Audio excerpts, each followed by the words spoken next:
प्यारे किशोर, तुम्हारी वजह से हमारे पिताजी घर से बेघर कर दिया। इस जीने से अच्छा मुझे मर जाना ही ठीक है। सामने पहाड़ी दिखाई दे रही, इसी पर से कूद कर मैं अपनी जान दे दूं।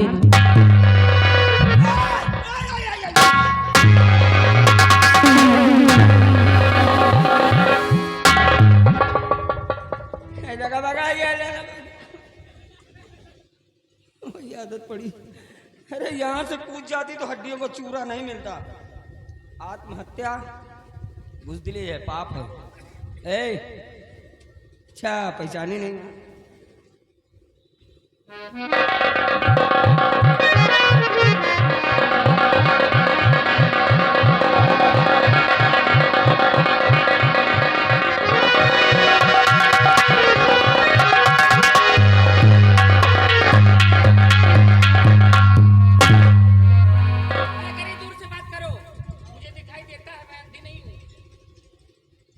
लाजमी है भाई, अगर आपकी जगह हम होते तो हम भी ऐसे करते। मधु, मैं जानता हूँ नाराज हो मेरे रवैये से, लेकिन वो जो कुछ भी था वो सब एक नाटक था तुम्हें पाने के लिए। देखो आज उस नाटक का अंजाम हमारे सामने है। उड़ते हुए पंछी की तरह तुम भी आज़ाद हो, मैं भी आज़ाद हूँ। अब तुम्हारे महल में छुप कर रहने की मुझे कोई ज़रूरत नहीं। चलो इसी वक्त मैं तुम्हें अपने वतन लिए चलता हूँ। चलिए, हमने माफ कर दिया कि मैं तुझको भगा लाया हूँ तेरे घर से। आप मेरी खिल्ली उड़ा रहे हो क्यों? खिल्ली नहीं है राजा, कि मैं तुझको भगा लाया हूँ तेरे घर से, तेरे बाप के घर से, तेरे बाप के घर से। जाऊंगा संग लेके तुझे सबकी नजर से, जाऊंगा संग लेके तुझे सबकी नजर से, तेरे बाप के घर से।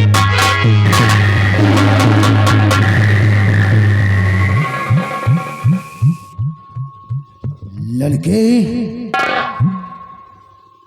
मेरे प्रश्न का सही सही जवाब देना। ये लड़की कौन है? कौन है ये लड़की जिसे तू अपने साथ लेकर जा रहा है और प्यार के गीत गा रहा है? मंगेतर मेरी, मंगेतर प्रेसी। तेरी प्रेमिका है? कहां से लेकर आ रहा है? अंडमान द्वीप से। ओ, विदेशी लड़की और यहाँ हिंदुस्तान। एक बात बता, इस लड़की को वहां अंडमान से लाने में तू अकेले सफल हुआ है या कि तेरे साथ कोई और था? किसी ने मदद की थी मेरी। किसी ने मदद की थी मेरी। मदद की थी? लड़के, किसी ने नहीं बल्कि मैंने मदद की थी तेरी। आपने? हाँ, मैं। मतलब आपके कहने का मतलब कि जो अंडमान में मुझे महात्मा जी मिले थे वो महात्मा नहीं बल्कि आप? मैं था, मैं। अरे जाओ भैया, मैं तो ऐसे ही परेशान हूँ। अरे हम कैसे मान ले भाई, कहाँ वो महात्मा, कहाँ आप? अच्छा, तो भरोसा नहीं है तुझ पर? मुझ पर भरोसा नहीं है तुझे? अच्छा तू एक बात बता, सेज पर सोने के लिए किसने कहा था? सेज पर? ये बात तो बाबा जी ने कही थी। और सोलहो सिंगार रचाने के लिए किसने कहा था? ये बात भी बाबा जी ने कही थी। और जांग में त्रिशूल मारने के लिए किसने कहा था? बाबा जी। और बाजार में गहने कौन बेच रहा था? अरे बाबा।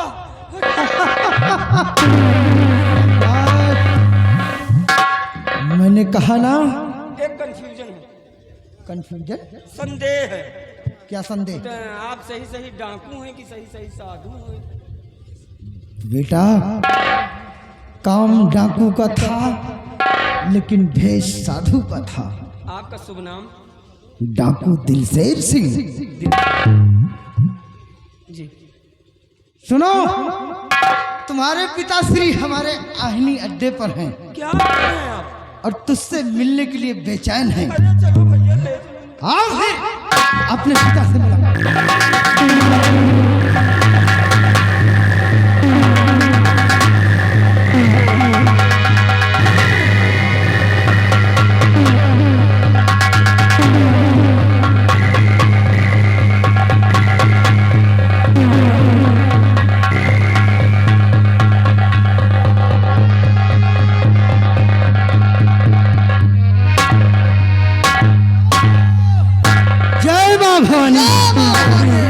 आज तुम्हारा सरदार जिस काम के लिए गया था अपने कामों में सफलता प्राप्त कर चुका है।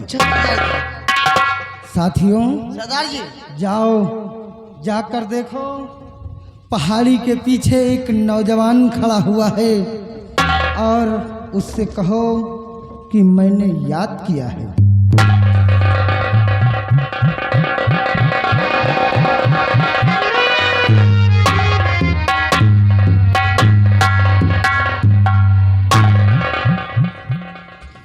बेटा गौर से देखो, तुम्हारे पिताश्री तुम्हारे समक्ष खड़े हुए हैं और तुमसे मिलने के लिए बेचैन हैं। मिलो अपने पिता से।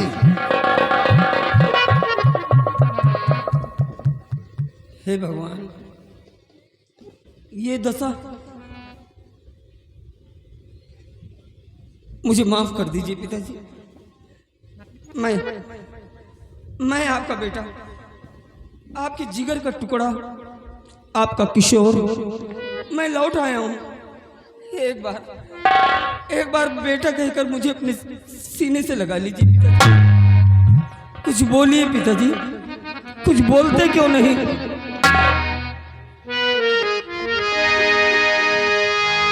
पिता कुछ बोलो जरा, पिता कुछ बोलो जरा, मुझको गले लगा लीजिए। पिता कुछ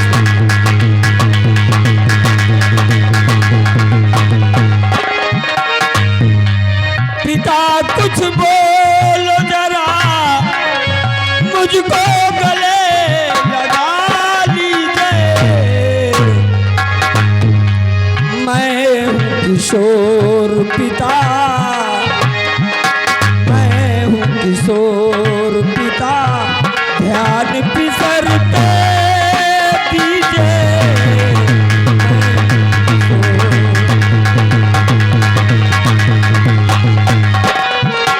मैं हूँ किशोर पिता, कह दो किशोर मेरा है। मैं हूँ किशोर पिता, कह दो किशोर मेरा है।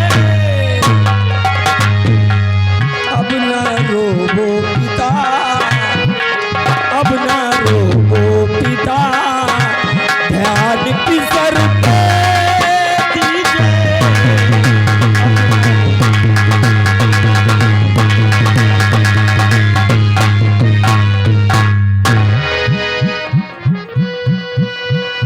ये मुझे पहचान क्यों नहीं रहे?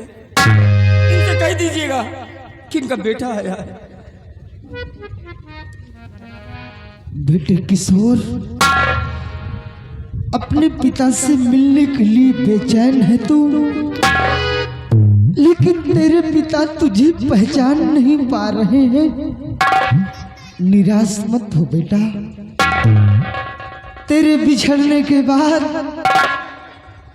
ये अपना दिमागी संतुलन खो बैठे हैं, पागल हो गए हैं, तुझे ही नहीं बल्कि किसी को नहीं पहचानते। एक उपाय है मेरे पास, शायद उस उपाय से इनकी याददाश्त वापस लौट आए। साथियों,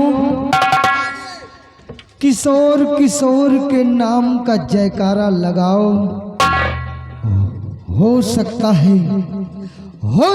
है किशोर किशोर का नारा लगाने से ये शब्द इनके कानों में गूंजे और इनकी खोई हुई याददाश्त वापस आ जाए। इसलिए साथियों, देर मत करो, चलो शुरू हो जाओ। किस्सा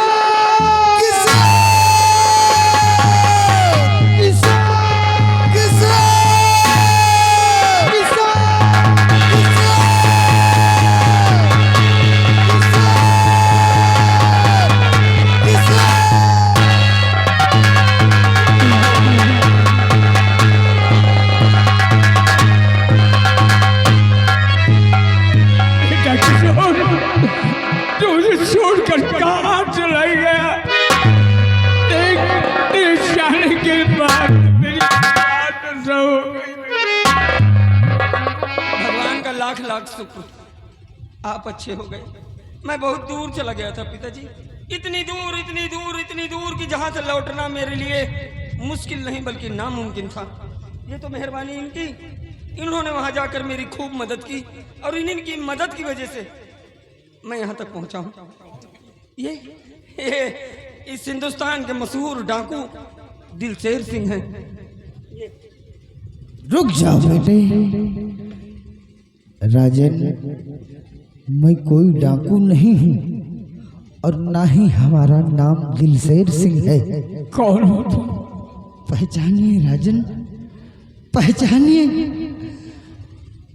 आपके चरणों का सेवक, आपका गुलाम सेनापति निडर सिंह हूँ राजन, निडर सिंह हूँ राजन।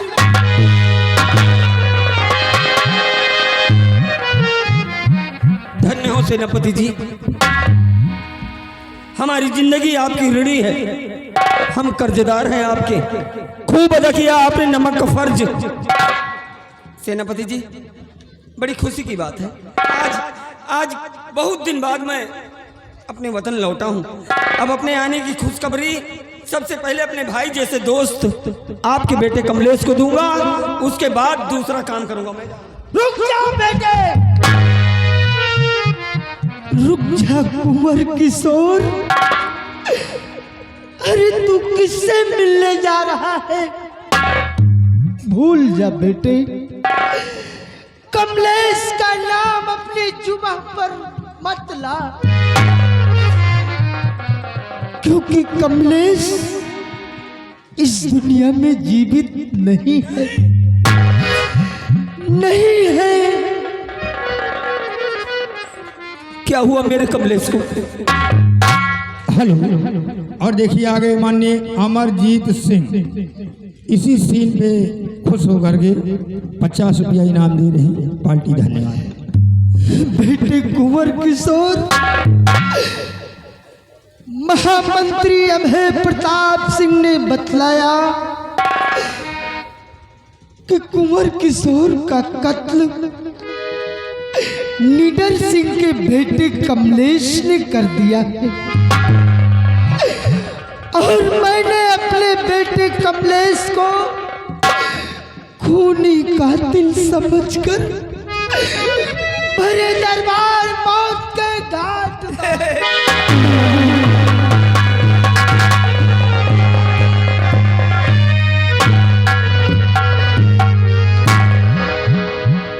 महाराज, गौर कीजिए महाराज, गर्चे आपका बेटा अगर मर चुका होता तो आपके नजरों के समक्ष कैसे आता? सत्य कहते हो निडर सिंह। भले दरबार अभय प्रताप सिंह ने आपसे बतलाया कि सेनापति का बेटा कमलेश कुंवर किशोर का कत्ल कर दिया और आपने उसकी बातों को मानकर मुझे अपने चंद्रनगर राज्य से निकलवा दिया था। मेरे बेटे कमलेश की लाश देने तक के लिए आपने मना कर दिया था और मैंने अपने फूल जैसे बेटे को खूनी कातिल समझकर मौत के घाट उतार दिया था। ये कहाँ का न्याय है महाराज, कहाँ का न्याय? लीडर सिंह, उस समय मैं कुछ न समझ सका, मुझसे बहुत बड़ी भूल हो गई है। तेरे सामने मेरा सर झुका हुआ है। नहीं महाराज, आप मुझे नर्क में मत डालिए। आप हमारे मालिक हैं, हम आपके गुलाम हैं, और जब तक मेरे जिस्म में सांसें हैं तब तक मैं आपका सर झुकने नहीं दूंगा। और आज अभी एक ये खबर मिली हुई है कि महामंत्री अभय प्रताप सिंह आपकी बेटी केवलावती के साथ अपनी भावरे डालने जा रहा है। मेरी बेटी के साथ लीडर सिंह, आपने इसने बड़ा वो फसाद किया। महाराज देर मत कीजिए। इतना बड़ा उपकार मेरे साथ किया, मेरे बेटे को मुझसे मिला दिया। एक उपकार और कर दो, चलकर ये शादी रुकवा दो। अगर ये शादी हो जाएगी तो मैं मुझे दिखाने वाली नहीं।